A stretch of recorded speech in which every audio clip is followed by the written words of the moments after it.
Hello everyone. Welcome to my channel. Please subscribe and keep watching more details. General Hospital early spoilers November 3rd to 7th. Michael's terrifying panic and Portia's fiery fury.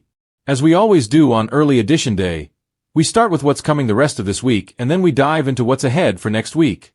So on Wednesday, October 29th, we've got Lulu Spencer, Alexa Havens-Bruning, and Dante Falconeri, Dominic Zamprogna, having a serious disagreement. It looks like Lulu was going to take Nathan West's, Ryan Pavey, advice and wait to see if Rocco Falsaroni, Finn Francis Carr, told her about the dinner he had with him, his sister Britt Westbourne, Kelly Thibault, and his mom, Lisa Labrecht, Kathleen Gotti. But it looks like Dante ran his mouth and said something to the kid. So, Lulu is upset with her ex and wants to know what was unclear to Dante about waiting and letting Rocco come to them first. Plus, Elizabeth Weber, Rebecca Herbst, and Britt get into it at GH.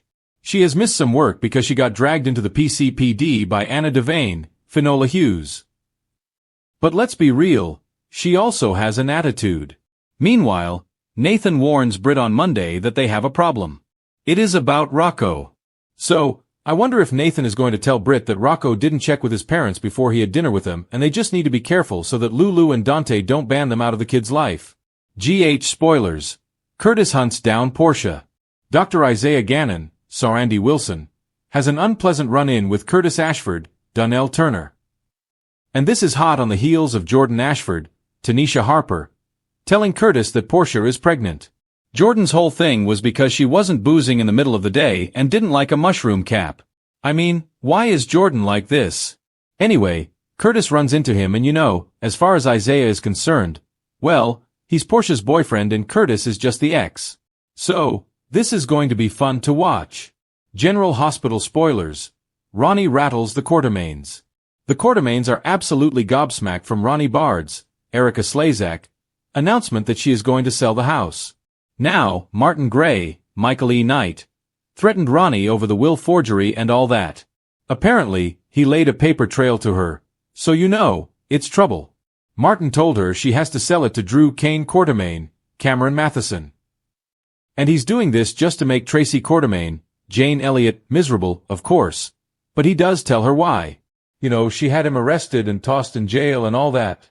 So, I also thought Marty was pretty scary and threatening while he was dealing with his co-conspirator Ronnie on General Hospital. I think it's very cool that they're working together. Tracy tells Ronnie she'll sell that house over her dead body. I wonder if that's about selling in general or because Ronnie tells the Quartermaines she's planning to sell to Drew. Ava Jerome, Maura West, offers Portia some advice. This is obviously Portia dealing with the Isaiah thing, the Curtis thing, and the pregnancy thing. Ava tells Portia to run it by her and she'll let her know if what she's planning is any good. General Hospital spoilers. Nina pleased with herself. Nina Reeves, Cynthia, tells Drew that Jacinda Bracken, Paige Herschel, will not be Michael's alibi anymore. So the question is, how much was that check that Nina wrote to Jacinda to get her to immediately betray Michael?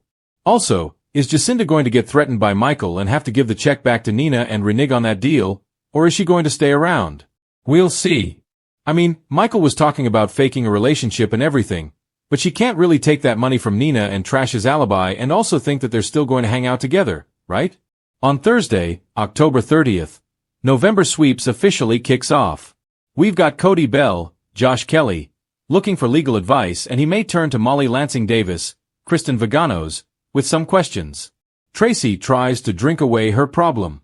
She is devastated that Ronnie has agreed to sell the mansion. Even worse yet, it's Drew that might get his grubby, greedy, terrible hands on the house.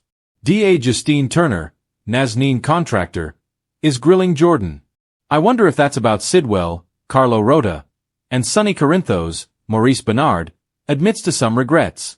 This could be about Michael's legal problems, maybe about Sidwell and the kidnapping of his son, Marco Rios, Adrian Anchando.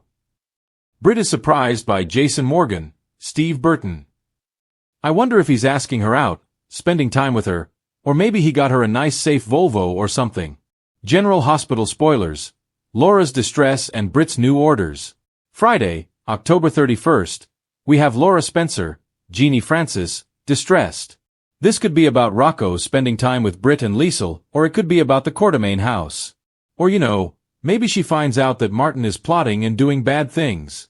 Lucy Coe, Lynn Herring, and Tracy are sharing fond memories of Alan Quatermain, Stuart Damon, and boy, that sounds like the weather machine from the Cassadines is back and hell has frozen over in Port Charles because Lucy and Tracy never see eye to eye on anything. Maybe Lucy runs into Tracy while she's drunk. Britt gets new marching orders on Friday. So Sidwell is bringing Britt in and he lets Hank Dalton, Daniel Goddard, know that he is being replaced. Plus Brennan, Chris McKenna, makes an offer. I'm wondering if what Carly Corinthos Spencer, Laura Wright, suggests is soaked in by the end of the week. And Brennan, Charles Measure, talks to Valentine Cassadine, James Patrick Stewart, about transferring him to a United States-based WSB prison in exchange for some more information about Caesar Faison, Anders Hove. And of course, Carly's trying to get Valentine back in the U.S. so that they can keep plotting together against Brennan. Drew hits a roadblock on Friday. Maybe somebody finds a way to block the sale. I think it'd be fun if it was Cody who manages to find a way. General Hospital spoilers. November sweeps heats up. The week of November 3rd through 7th is our first full week of November sweeps. Big stuff is coming. Tracy is trying to find a way to stop Ronnie from selling to Drew. I think it would be absolutely amazing if it was Cody that somehow found a way to prevent it. Nobody wants Congressman Cutthroat to have that house. Not even Ronnie. But with Martin threatening Ronnie, she's kind of stuck and has to do what he says because she doesn't want to go to jail. Britt gets to work on those new orders she got from Sidwell. So, I wonder if this means that Dalton is going to be gone for good. Is actor Daniel Goddard going from rarely seen to gone? I like him, but we never see him. Boil over as tensions reach an all-time high. Fear, fury, and betrayal collide in the most unexpected ways.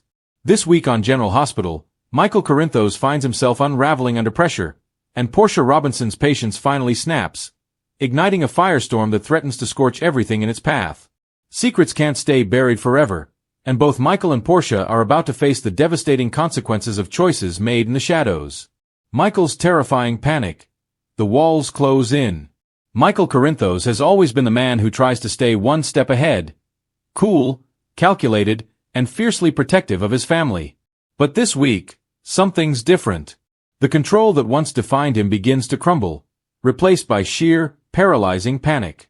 Ever since the shooting that rocked Port Charles, Michael has been living with a terrifying secret, a secret that's eating him alive. Rumors swirl that Michael might have been indirectly tied to the chaos surrounding Sonny's empire.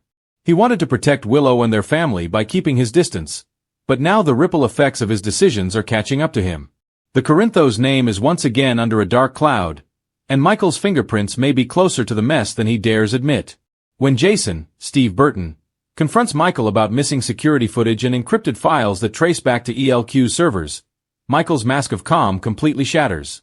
His heart races, his mind spins, and panic sets in. For once, Michael can't think his way out of this. Jason's loyalty is divided between the truth and family, and his piercing stare is enough to make Michael's composure crack.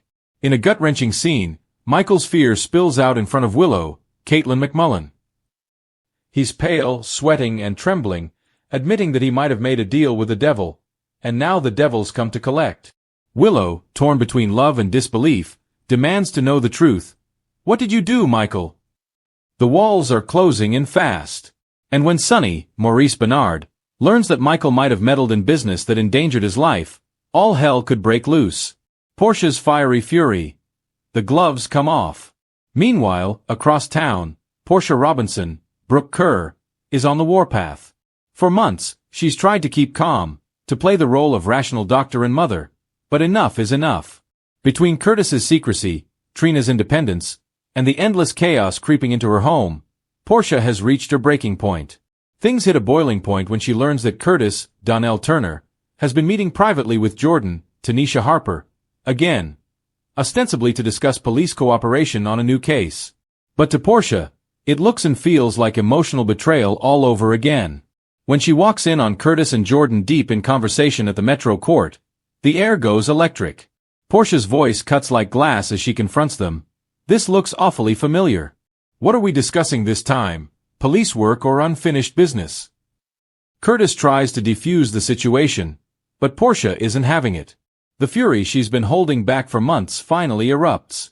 She accuses Curtis of keeping her on the sidelines, of confiding in everyone but his own wife. "You talk about rebuilding our life, Curtis, but you still don't let me in. Do you want a partner, or do you want a nursemaid?" Her anger doesn't stop there. Portia also lashes out at Jordan for always being conveniently available whenever Curtis needs a shoulder. Jordan pushes back, saying she's not the enemy, but that only fuels Portia's fire. It's the kind of explosive confrontation that leaves bystanders speechless and forces Curtis to make a choice: defuse the bomb or let it detonate. A city on edge. Port Charles is a powder keg right now, and the tension isn't just confined to the Corinthos and Robinson households.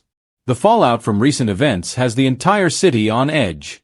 Dante, Dominic Zamprogna, and Anna, Finola Hughes, continue their investigation into the latest wave of violence, and all roads seem to lead back to a shocking new suspect. Jason's loyalty is being tested like never before. He's caught between protecting Michael and uncovering the truth. Carly, Laura Wright, meanwhile, senses that something big is brewing. Her intuition kicks in, and she begins to suspect that her son is hiding something terrible. But when she pushes Michael for answers, his temper flares in a way that stuns her. "Mom, you can't fix everything," he yells before storming off. But as soon as he's alone, that familiar panic comes roaring back. His phone buzzes with a cryptic text: "You can't run from this forever." Could someone be blackmailing Michael? And if so, what secret is so big it could destroy both ELQ and the Corinthos family legacy? Portia versus the world. After her fiery showdown with Curtis and Jordan, Portia takes her anger to the hospital, throwing herself into work but snapping at everyone who crosses her path. When she overhears a young intern gossiping about her family drama, Portia's patience evaporates completely. She lays into the staff, reminding them that personal lives aren't for public diagnosis. But it's clear she's unraveling. Liz, Rebecca Herbst, tries to calm her down, urging her to take a breath before she burns bridges she can't rebuild. Portia, however, insists she's fine. "I'm not the problem here, Elizabeth. I'm the only one telling the truth." Yet as the day drags on, the stress starts to take a toll.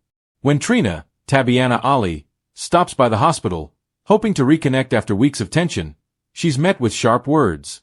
Portia's protective instincts twist into control, and her frustration with Curtis spills over onto her daughter. "You think love is enough to fix everything, Trina? It's not. Trust me, I've tried." Trina leaves hurt and confused, and Portia is left staring at her reflection in the hospital window, realizing she's become someone she barely recognizes. Collision course ahead. As the week barrels toward a shocking Friday cliffhanger, both Michael and Portia find themselves at emotional breaking points. Michael's panic escalates into a full-blown attack when he learns that the FBI may be circling his accounts. He races to delete files, destroy evidence, and cover his tracks, but it may already be too late. Jason arrives at the Quartermain mansion just in time to see Michael collapse, gasping for air, haunted by guilt and fear. Meanwhile, Portia's fury doesn't fade, it intensifies. When Curtis finally returns home that night, hoping to talk things through, he finds the locks changed and his suitcase sitting on the porch. Portia's voice trembles as she tells him, "If you won't let me in, then don't bother coming back."